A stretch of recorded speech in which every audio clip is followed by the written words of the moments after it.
Following the release of Charter Hall's latest sustainability report for the 2021 financial year, we're pleased to present this short video discussing some of the main questions that were asked about sustainability for our direct funds. I'm Sarah Blankfield from the Direct Investor Relations team, and I'm delighted to be joined today by Andrew Cole, who is Charter Hall's Group Head of ESG, and he'll help us navigate some of these questions. So Andrew, we're starting to get a lot more questions through from both investors and advisors about ESG considerations. I think there's a relatively deep understanding about environmental considerations, but I'm wondering what you can tell us about both the social and governance aspect. Thanks, Sarah. And you're absolutely right. There is a maturity within the real estate sector around environmental performance reporting and disclosure. It must remain a core focus for the sector. Social value is an emerging thematic with the investment community, and for real estate it specifically relates to the responsible engagement with our supply chain and the way in which we create and manage our portfolios of assets. The second is the emerging thematic of indoor environment quality and human health and wellness. What we know of our buildings is that they can be a core contributor to positive human health outcomes for occupants. That is a core focus for us moving forward.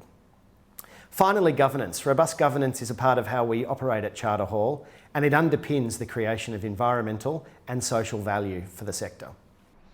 So it's interesting that you mentioned indoor environment there. I'm wondering if you're seeing a shift in focus from Charter Hall given the impact of the COVID-19 pandemic? Absolutely. Charter Hall has a mature approach to thinking about the amenity that it provides, especially within its office sector, to promote and encourage human health and wellness. In the backdrop of COVID, we're seeing safety and hygiene being core thematics, and we're using technology and touchless services to really drive that experience for our occupants and consumers. This will be a core focus around the return to work strategies, especially for our tenants. So you mentioned indoor environment quality there. We're seeing rating tools such as WELL ratings really come to the fore, but it's adding to quite a long list of sustainability tools within real estate. I'm wondering what advice you can give to both investors and advisors when they're looking at ratings and what they should be considering. For me, it's all about continuous improvement. We need to be looking and baselining progress. It should be the measure for which ESG is being integrated at both the asset and the portfolio level. There are a number of rating tools here in Australia, but I think that is a core differentiator for us on a global basis. For the 11th consecutive year, Australian real estate has outperformed in the Global Real Estate Sustainability Benchmark. And for me, there are a few drivers of this. The first is our hyper-collaborative industry. We engage through industry associations to continuously evolve the independent rating tools to validate and test performance. The second is the Australian competitive nature, and that is continuously driving performance for our sector and the placemaking that goes on in our cities. So for me, I think it's critical that we track progress in the pursuit of perfection as it relates to our performance and independent rating tools. As you mentioned continuous improvement there, we've recently released the Charter Hall Group Sustainability Report for the 2021 financial year. Wondering what you see as the key areas of opportunity for the direct business. FY22, I hope, is going to be a very busy year. There's a lot to focus in on, and firstly, it will be that continued focus on human health and wellness and indoor environment quality within our office sector.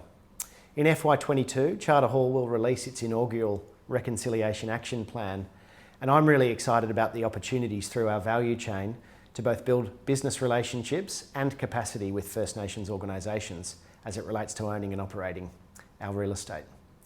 The next key thematic is around renewables. From 1 July 2021, our entire office portfolio in Australia has switched to 100% renewables, grid-supplied electricity.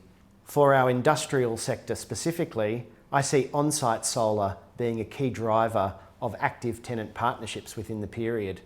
Already we are having conversations with our tenant customers in the sector around supporting their pursuit of powering their operations by renewables. So I would watch this space around continued on-site solar for the industrial sector. The other is our community investment strategy. Charter Hall has a proud history of using the 1% pledge to track its community investment. And by 1% pledge, I mean the way in which we donate time in kind to social enterprise. The other is the way in which we use space for social benefit. And the other then is the direct social value that we create through our corporate giving program.